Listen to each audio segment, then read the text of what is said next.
Walnut Street was a significant area during the 1850s. Many Madisonians on this street were able to aid in the Underground Railroad. This included helping runaway slaves. Most history retaining to these Madisonians was difficult to obtain due to the discreetness of the whites. This is why most of the history is hard to obtain today.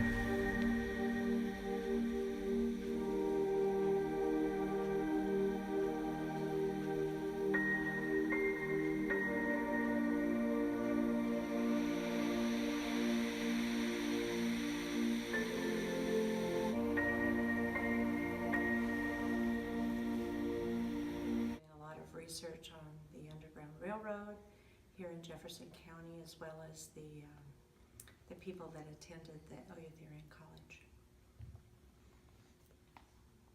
Now, why are you interested in the Underground Railroad?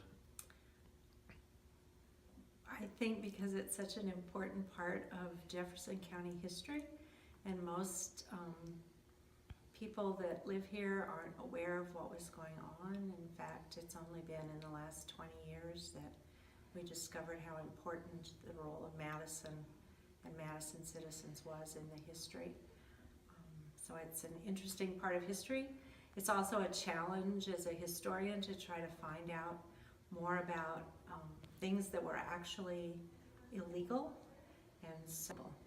Then when you read about all the things going on today with refugees and immigrants and people that aren't wanted in our country, and you think, there are a lot of similarities to what was going on in the 1840s and 50s. So it's an interesting period of history. It's hard to believe that Madison was once such a dangerous place. Eagle Hollow was an area within Madison that allowed slaves to hide away from their owners until they were free to keep running towards Canada. The creek shown below is where many of them would rest near and use as a water source.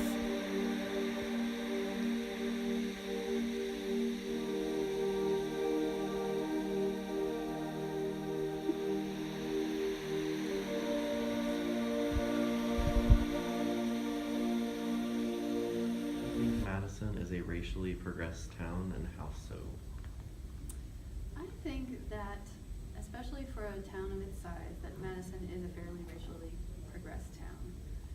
I think my husband and I have had many conversations about this. You'll see lots of interracial couples, students who are children of interracial couples, and so I feel like there's a lot of that, which shows definitely a very intimate level of integration.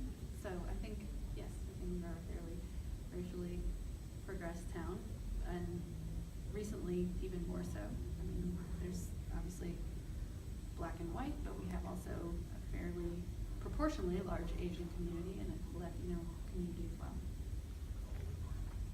This is the Ohio River. It once allowed many slaves to utilize it for an escape route. It was very significant in Madison due to the state change within the middle of the river. Many slave catchers remained within the river in hopes of catching a runaway slave, but many of the slaves were still able to get across to freedom.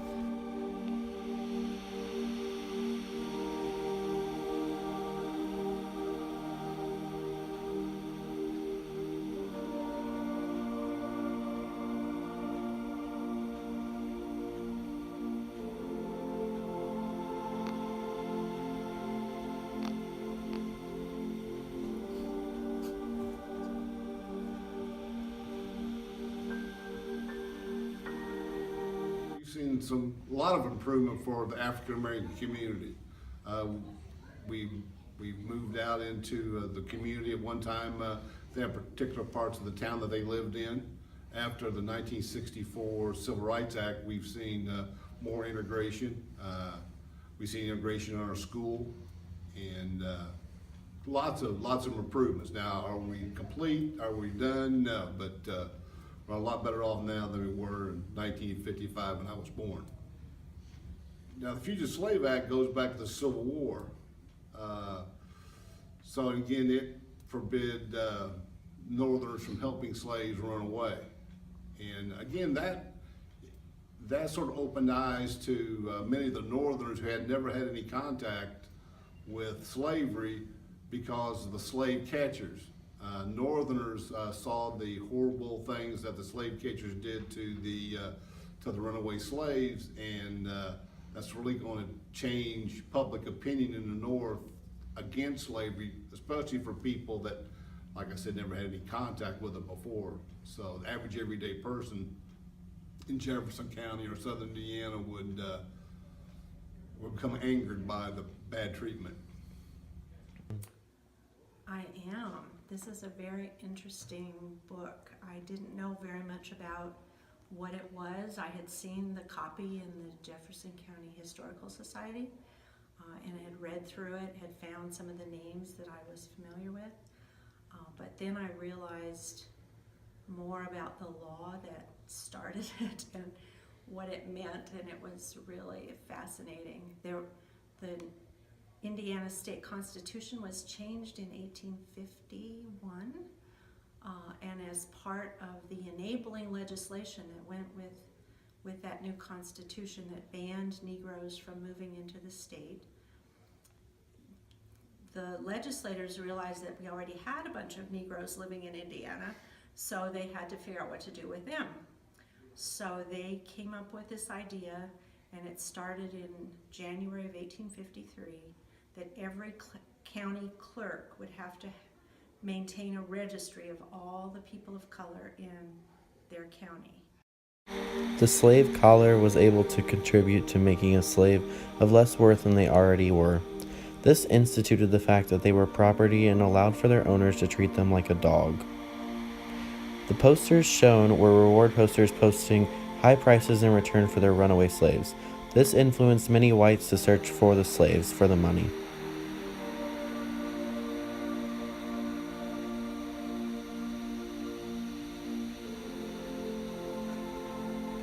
The Negro Registry was a registry within the courthouse that listed all black Madisonians before the allowance of any more blacks.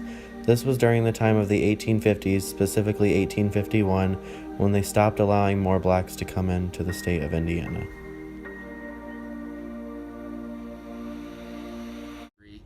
Is its own flavor, its own brand. In other parts of the world, there's been slavery for long periods of time, but that slavery was seldom based on race.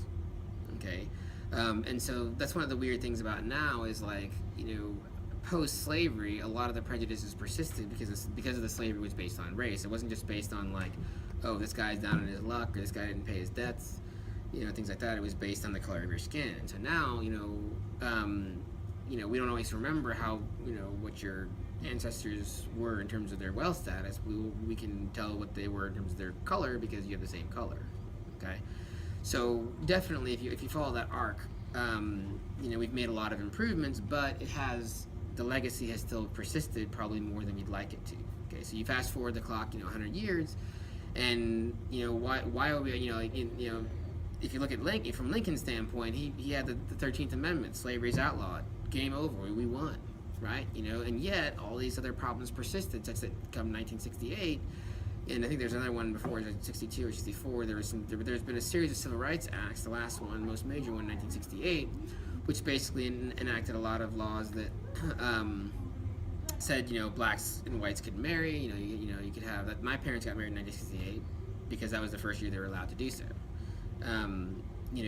But other laws too. You couldn't discriminate housing. Housing was a big thing, right? So you could have a housing district that was no, you can't live in this part of this city because of your skin color, that kind of thing. Okay, you might do some research. I wonder if if those things were true in Madison. Okay, I don't know if you know this, but the KDH downtown, when they needed a parking lot, they mowed down the black neighborhood so they could make room for a parking lot. Because they didn't, those people didn't have influence. It was okay, we can just eminent domain. It's on the books, but they wouldn't do that at Miles Ridge. But they'll do it in, for the black neighborhood. You know when that happened? 1990s. You're not allowed to discriminate. There's still social prejudices. Okay. Now, but have we made progress? Absolutely. If you were to from where I stand, out in that hallway, and I walk, people, and I see people walking by. I see, black kids and white kids holding hands.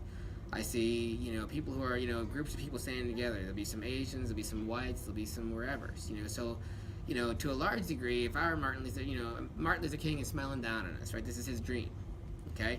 But here's the here's what you still notice, right? If you walk in, if I'm in the hallway, I see a fair amount of racial mixing. If I go back into my classroom, my AP Physics classroom, you know how many blacks I see?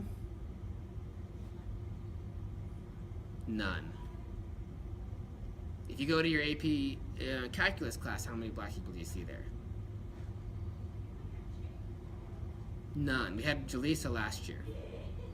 Okay, she was great. And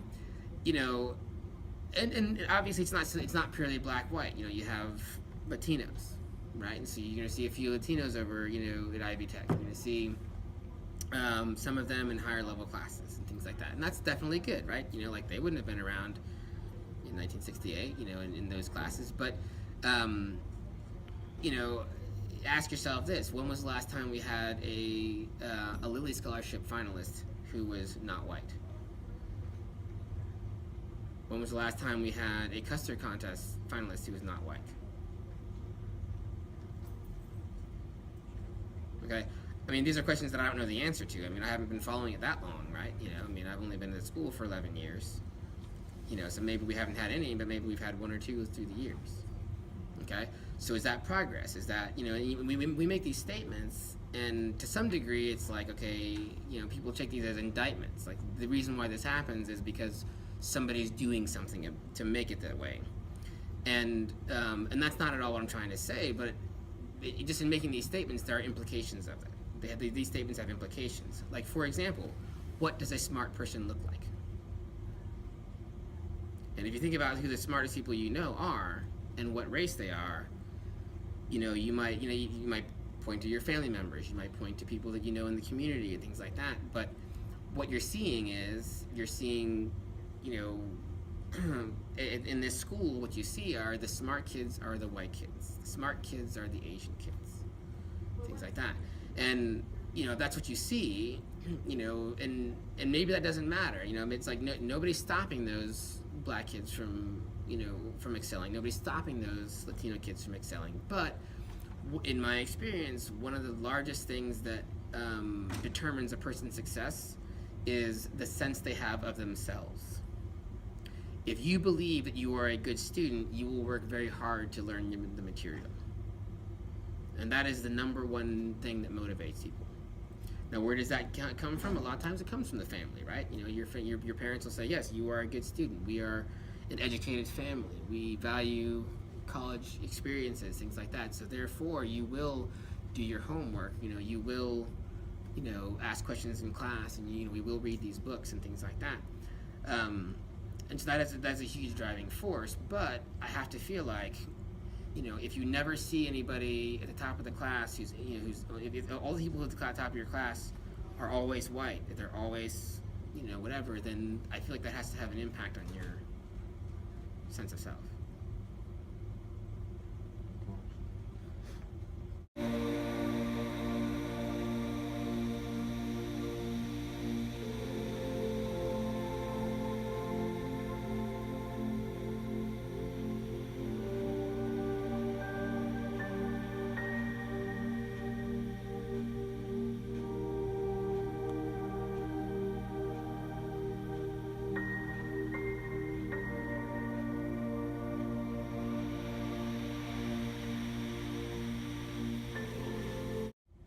Okay, but keep in mind that, I also tell this story. It's like, okay, my mother struggled in the math and sciences in particular because she did not have that background. Me, for my part, I was, again, being half black, in my school, when it came to my turn, I had no advantages, right?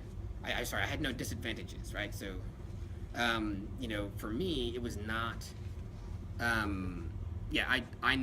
can't say that I was prejudiced against, but and for my part, I was the top of my class. Like, there was not a better math student in my grade in my school. Okay, and for my mother, that's an amazing thing.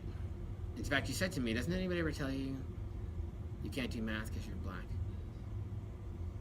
You know, and that's like, but so think about this. You may be asking some student that is not on par with you academically to take this challenging class, you know, and be in an environment maybe which is a little bit socially different, a little bit socially awkward, and that student may struggle. But think about what impact that's going to have on that student's life, and it may not have an effect on that person, but it may have an effect on that person's children.